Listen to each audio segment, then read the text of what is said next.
Wake that ass up. Early in the morning. The Breakfast Club. Morning, everybody. It's DJ NV, Just Hilarious, Charlamagne the Guy. We are the Breakfast Club. We got a special guest in the building. Who refuses to stop.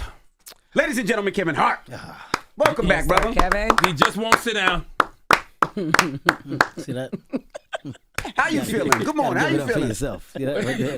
Give it up for You yourself. might, if nobody else will, clap You for gotta give it yourself. up for yourself, That's right. man. I'm There you feeling go. good, man. You What do you feeling mean? Life is great. No complaints, man. Here to talk about more shit, which means great shit is happening. Still moving, still tracking, still working, still doing the same thing but bigger. When the last time you took a break, Kev? Why? Why take a break? Charlamagne, we talk about this all the time. What do You you take need a a break little for? rest every now I and don't, then. I don't need Rest, no reset. rest. You can rest when you die. God, I enjoy doing what I do. So why am I looking to rest? I have a good time working. I don't like hate my job or my job doesn't stress me out. I enjoy the idea of work. I enjoy the idea of doing something that I set out to do. Like that's my happy space. Yeah, so I'm not resting anytime soon. Well, congratulations to your Eagles. 45. Thank you. Yeah, Yeah. congratulations to your Eagles. Huh? Yeah, I said congratulations. I didn't say no. I just said congratulations. You a Giants fan? I am a Giants fan. That's crazy. Yeah, you thank me. I mean, I don't work in the office. I understand what your office did. Saquon Barkley. How about that? Huh? How about that? Just a second. Oh, Just they a moved the second. helmet. to See talk the about helmet? It was signed by Just a Saquon. second. Just a second to talk about that. How Signed by about that? Saquon. It says Saquon. How about that? Yeah. Man, like not a lot of officers can like sit and be like, we fucked up. Like, there's not a lot that can actually go, you know what, man, we really fucked up on this one, man. We did. Like, who's responsible? Like, they got a point. That's one of the few times where they got a point at each other. Was it you, Gary? Did you? Who didn't make the fucking deal? I That was a thought dumb that it was one. been, I thought it was in our best interest. The biggest gift in football, man. So stupid. It is. Such a But it was good for dumbass Saquon. organization. He wouldn't have Great had that for season in Saquon, New York. yeah. I'm happy for Saquon. He wouldn't have had that season in New York. You don't know what he would have had. That's true. You don't know what he would I have had. know they wouldn't have won no Super Bowl. I mean, that's true, but you don't know the season that That's he true. would've had. That's true. Coming back healthy, ready to play football. It's not like he just got good. He's been fucking good. Always been Healthy, good. Yeah, they should've done- 100%. He was the face of the Giants. I mean, 100%. Why do you give it a say? I just don't understand it. But thank you. I thank the Giants for the gift. One of the Well, best gifts you're that I've welcome. ever fucking received as a fan is Saquon Barkley. Talk to us about this new 2-part documentary you got. Number one on the call Number one on sheet. the call sheet. Congratulations, Shouts out first of all. to Jamie Foxx, man. This is a Jamie Foxx idea that he came to me with at Heartbeat. And, it was a concept about being number one on the call sheet and the good and bad of it, right? He's like, a lot of people experience it, but it doesn't do the same for everyone, you know? And whether it's the ego, whether it's the money, whether it's the idea of the money, whether it's the thought of my career is now about to be, and it doesn't become like there's so many different concepts attached to it. I thought it was a great idea, man. Fox is a brilliant mind. And I said to make it real, like we got to go out and, of course, tap into all our relationships. So it started off as just the idea for men, like we were heavy on the men's side. And then we were like, yo, it's dope as fuck if you have it to where, there's a male version and then we go and we tap in to a female version as well. And really just expand the conversation of success or lack thereof. And it's dope to hear all these people talk about it. So I think people are going to be blown away by hearing the good and the bad. Like everybody doesn't fuck with the concept of it, Well, being number one on the call sheet? Everybody doesn't fuck with it, man. That's interesting. When did you become number one on the call sheet, and what does it mean to be that? I've been number one for a while. But when was the first time? I love it. I love it. Like I don't want to make it very clear. I love it. Was Think Like a Man the first time? No. I mean the first one was probably, of course, Paper Soldiers way back in the day. Oh shit! Yeah. But it's been a lot. Yeah. Dame will be happy to hear that. He'll be happy to hear that you. Paper Soldiers. Shouts out to Dave. I think for me it's more about it's about the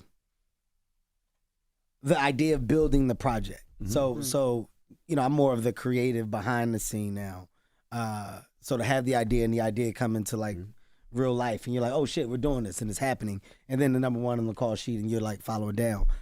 That's great. But now honestly, I don't really give a fuck. Like I'm joking about the number one, but I'm more about putting other people in place to do shit, and the producing or the development of projects is what thrives. Like that's what drives me. Now, you never left the road. Why is the road so important to you?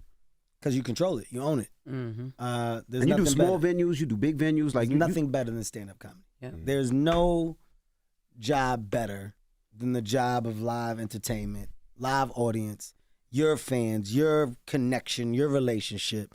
It doesn't die, right? Like you literally, if you treat it like a plant and you forever water it, the plant is never going to die, right? Like, so if it can grow and you have good seasons, bad seasons, it's always going to be there. And those fans are just going to ride with you forever. So I'm very adamant on staying true to stand-up comedy. Nothing takes the place of stand-up comedy. I don't give a fuck what I'm doing, the level that I'm doing at. I will go and do comedy clubs. I will come to New York for months on a time and just do a run of pop-ups. That's my muse. That's my stress reliever. So, do you have a specific process? Like, do you ever still go back and visit family in Philly to like get some like core material? No, I mean, you know what, I think when you're doing a lot in general, you're always in a space of creative thinking, right? Like if you're nonstop, I'm not in the house. Like I'm traveling. I'm around people. Like if you're constantly around and you're constantly seeing things, like that's where your ideas are coming from. That's where the urge to talk about more shit happens. Whether it's young energy or old energy, that's where my appetite to go, oh fuck, that's funny. Let me go on stage. I'm gonna see what this is. Or, oh God, this is a new fucking like, this is a new bait or possible like idea to get to the bait. So I can fucking get like some dope shit. Once I get excited about it, then I'm hitting the ground running. But it's not family generated. It's travel generated. Yeah. Where am I going? What am I experiencing? Who am I around? Did you hear Damon Wayans say that he would never do stand-up anymore because he was like, people are too sensitive? No, he said people are stupid. Well, yeah. He said Audience people are is too stupid. dumb. It's basically, he says anything, people get offended too fast. And it's like, it's just not worth the stress. I understand. I mean, I don't see it the same way because I don't have that level of give a fuck of, I don't want to do the thing that I love to do because I'm caring so much about what everybody else is thinking about what I'm doing. Like I think he meant that on how the Wayans used to be. Like they no limit. Like you talk about anything. But now that since the new trend is being offended and a lot of people are just, It is what it is though. Like that's all these not different going anywhere. communities. I mean, Dame is Dame. Dame is a legend. Like if Dame wanted to go on stage and fuck around, Dame can do what he wants when he wants. The idea of people being upset or fucking triggered, if you're thinking about that, like then you're going down a crazy spiral. I'm not doing comedy and thinking about the thought of what you think about what I'm saying. Like I have the things I want to talk about. I know the direction I want to go in. I'm not here to offend. I'm not here to aggravate or piss people off. I'm here to do my craft. I think you can get away with anything if it's actually funny. If it's funny, I really believe that. If it's funny and it's coming from a genuine place point trying to of make you view, laugh. yeah, like I'm not being malicious. Yeah. Like if your intent is to be malicious behind said thing and there's no real humor attached to it, it's just an angry fucking suggestion, and that's different. But I'm not in that space. I'm not doing shit to piss people off. When the last time you been angry, Kev? Last time I've been angry? It's been a minute, man. It's been a minute, man. I don't get what are you like? What are you angry about? Like what? Why are you letting things drive you to the point of a level of anger that prevents you from doing something else? Yeah. Like it takes so much energy to be angry. Or do you have something that when you even get to that point, like, is it the gym? Is it your kids? Is it the stage? Like, I know this is gonna sound crazy. There's nothing that pressing to make me angry. You can have a moment. You can be frustrated for a moment, but then I'm solution oriented. so what's the solution? That's what I mean. What's this? Okay, if something happened and it's upset, all right, well, why? Like, why did it happen? Like anything, it's all office or business related. So like, what? Well, why? All right, well, now that is the case, like, what are we doing to basically get outside this box? Yeah. How can I help get outside the box? Like me being upset at you and your mistake doesn't change the mistake. And by the way, if this is a mistake you always make, all right, well, we got to remove you. I'm sorry, but that's business. I'm not angry about the choice, but it's a professional solve. Have you apologized yet to Delaware State University? For what? Why would I Deshaun apologize? Jackson said you were sorry. Huh? Deshaun Jackson said, "Oh, sorry." Oh, you talking about when I said, I forgot what he said. What did he say? Jokes. Something like That's not a college. that's not a real college. There's a bunch of niggas on It's a campus. park or something. Oh, a bunch of niggas. Yeah. That's a bunch of niggas on campus. I mean, first of all, it is all right, but it's like smart people there too. Like, what do you mean? What are you talking about?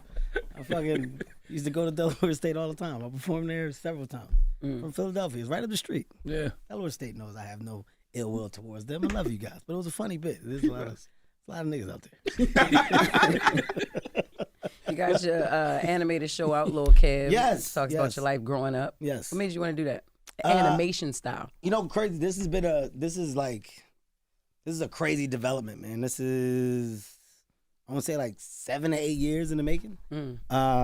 Before we could actually like do it properly. Shouts out to Scott Mills over there at BET, man, for understanding like my world of want and allowing me to do it the way I wanted to do it. You know, it's an adult animation, and I wanted to like flip the story of the conversation attached to the hood, right? Like everybody talks about the hood with one point of view. You know, the hood is the hood, and people like the hood is fucked up. It's so bad, but just a bunch of niggas in the neighborhood. Yeah, like, and I think that there's a positive side to it. You know, there's a role that everybody plays in the hood, especially when it comes to kids, families. Like everybody's a part of the village. Everybody's raising everybody's child. Everybody is aware. Everybody's in the know. Everybody's trying their best to service and either good and even bad shit is happening. You know, when people find out, there is an energy attached to trying to solve it and make it better.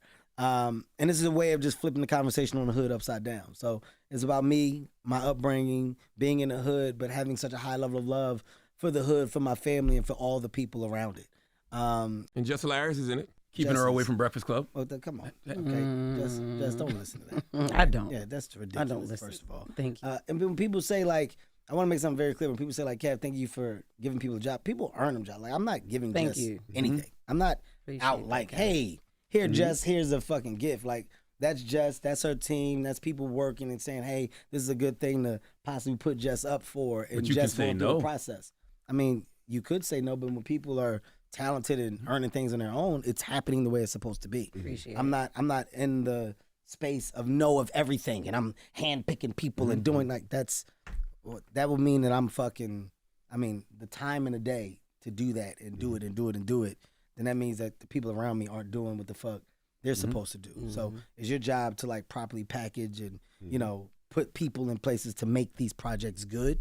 And it's my job to see it at the end stage of going, wow, this is a great cast. These are great personnel, great roles. I like this. I like this configuration. But Jess is earning it. That's Definitely. not me giving anything. Thank and you. you do take the time to pour into the next generation. You know, Drewski was up here, and Drewski said that you gave him and Kai Cenat a bunch of movies to watch. And told them, get your whatever your stupid asses is doing right now, watch these movies. And prepare for the next level. That's right. You know, I like what the younger generation is doing. It's crazy I'm saying it. Like I'm really am a part of like a time of old. How old are you now? 45. Damn. Well, it doesn't look it. I did that for Don Cheadle. You did that.